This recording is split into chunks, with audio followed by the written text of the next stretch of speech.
with Mario Lopez. What's up, y'all? Mario Lopez joining me now on Zoom, the very talented Sarah Michelle Gellar. How are you? Welcome to the show.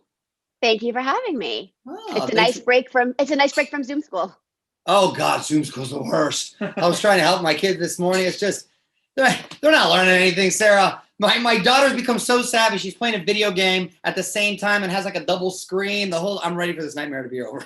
Yeah, I've finally come to the realization that there's a reason why teachers have master's degrees and they have doctorates. And at the end of the day, I can be responsible. They can catch up on the school stuff. It's the social emotional learning. So I'm going to focus on SEL right now, and I'll get back to new math later. Excellent. You're right. New math. That's a whole nother thing with that comment. New math. I don't understand why they changed it. Like, it was fine. What was the purpose? I agree. What was the purpose? I have the answer because I asked. So apparently, so we didn't have numerical comprehension. We did it by route. We memorized, we know this divided by this. So now they do those boxes so that they can understand why. My argument is we're all doing okay. Yeah, exactly. Numerical comprehension, but I got the answer right. I don't know who made that decision, but Common Core is trash. Anyway. I agree. I second that. Touche. Nice. And on social media, I see you've been killing the jumpsuit game. I'm a big fan of jumpsuits. Is this the fashion look for 2021?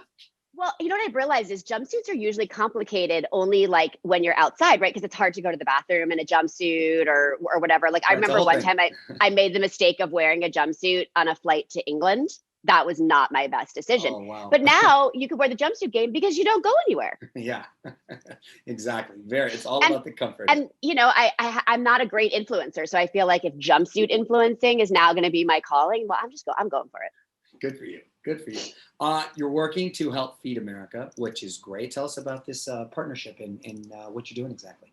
It's amazing. I've always been aware of the Subaru Spread the Love. You know, you can't miss the commercials or understand, but to really get in the weeds with a company that walks the walk and that it's something that's so ingrained. And their whole idea behind it is that what can we do as a community? What can we do nationally? How do we make a difference? And obviously children, as you know, are very close to my heart. And you hear these statistics that 1 in 4 children may not know where their next meal is coming from, that food insecurity in our country right now is at such a high point. And as a parent, I can't even imagine what the emotional toll it takes to feel like I can't feed my child. We have people visiting food banks that have never visited a food bank before.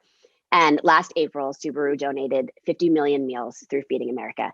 And now here we are a year later into this pandemic, and it has not gotten better. Food insecurity is now just skyrocketed at an all-time high as jobs aren't coming back. And so they said, you know, what can we do? I know, let's donate 100 million meals this time. Wow. And when you realize, I think so often I get asked, what can I do as one person? I'm barely making ends meet now. When you work with a program like Feeding America, $1 puts 10 meals on a table.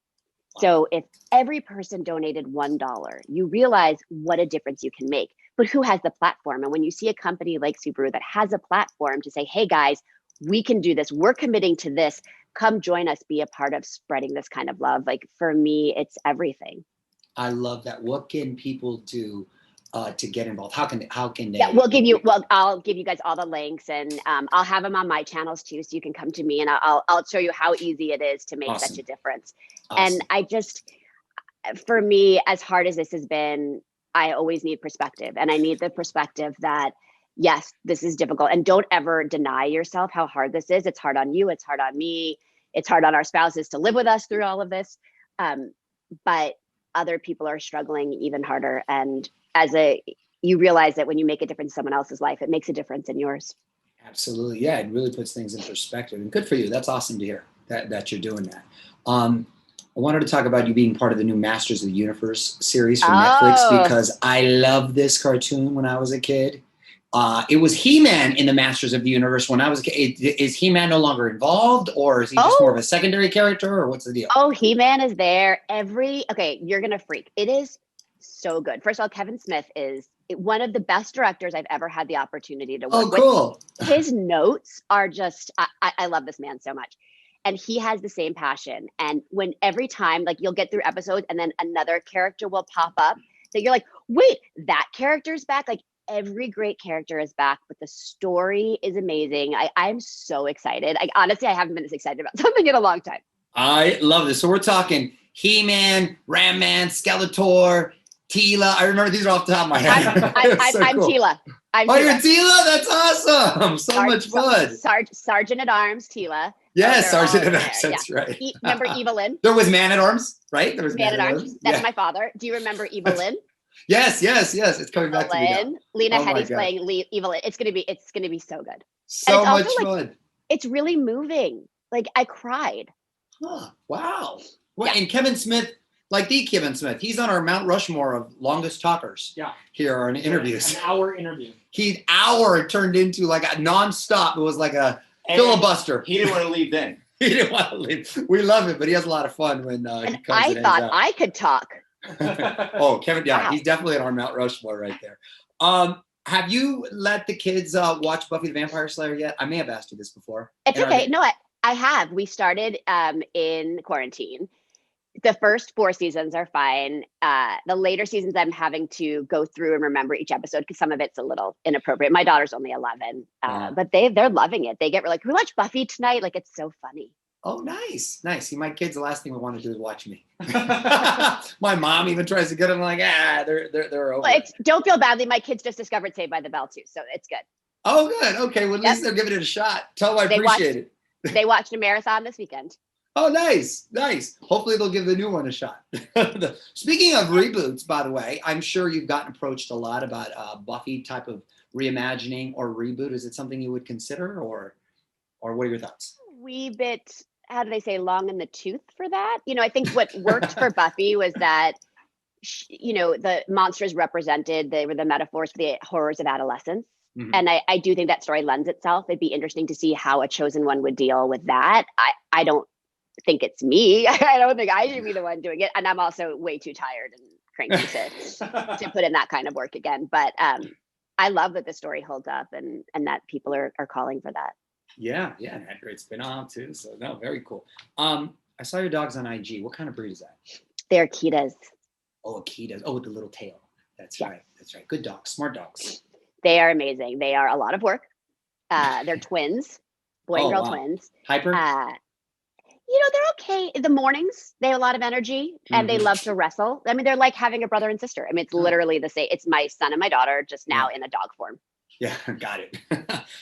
This is a fun fact. One of your first gigs was exactly 40 years ago, a Burger King commercial. Do you remember anything about that day? Yes. I remember that I did a whole bunch of the Burger King commercials. And I remember 2 very distinct things. I remember that I wore these overalls in every commercial and my mom would like carry them on the airplane. And I remember doing the first commercial and all I wanted was a hamburger. And the hamburger, your method, right? A method. They would spray paint and shellac and glue each seed on the burgers. Oh my god! To do this, and all I wanted was a burger. And they had to turn the ovens off in the Burger King because they make too much noise, and so I couldn't get a burger for lunch because they didn't exist. And so I'm like staring at all these burgers. I'm 5 years old, and there was no Postmates or Uber Eats in those days, so I was just out of luck. Oh, that's funny. That's great. Sarah, before I let you go, I'm going to put you on the spot. Quick questions, quick answers, okay? Uh-oh. What are you watching on streaming right now? What do you suggest? The new Punky Brewster starting on Peacock. Ah, that's right. Freddie's starring in that, right? That's a fun cast. That's a nice cast right there. I'm glad. Looking forward to checking that out. Song you know all the words to?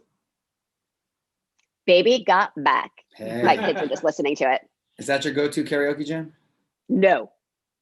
What's your go-to karaoke jam? I haven't karaoke. When's the last time I karaoke? Could you imagine like everybody touching that mic right now? I mean, oh gosh, no, in those enclosed rooms, like I'm gonna have like PTSD of that stuff. No. I don't do the public karaoke thing. I go to Koreatown. You go to the private rooms with like friends. So much fun. Last time I went to one of those was with Seth Green and Macaulay Culkin. I'll leave it at that. That's a good tease right there. I like that. Celebrity crush growing up. John Kennedy Jr. and River Phoenix. I'm so old. Those are good ones. Like I could dig that. Like I see that. Maybe I crush on those guys. Now it's just Angela Bassett. Now it's just Angela. Oh, okay, it's diverse. You cast a wide net. It's great when Freddie and I share the same one. Right. Go to late night snack. Oh goodness, what is my go-to late night snack? I mean, anything I can find. Chocolate. Dark chocolate. I'm a dark chocolate person too. I can't go back now. No. And last question, who do you cast to play you in the Sarah Michelle Gellar story? My daughter, Charlotte. Have you seen her? She's like my mini-me. Keep it in the family. I like it. I like it. I got a couple mini-me's myself. It's a trip. You're like arguing with small versions of yourself. It's funny. And don't forget smaller, smarter versions of yourself. Yeah, no, you're right. You're right. So nice to see you and nice catching up. Please give my best to Freddie.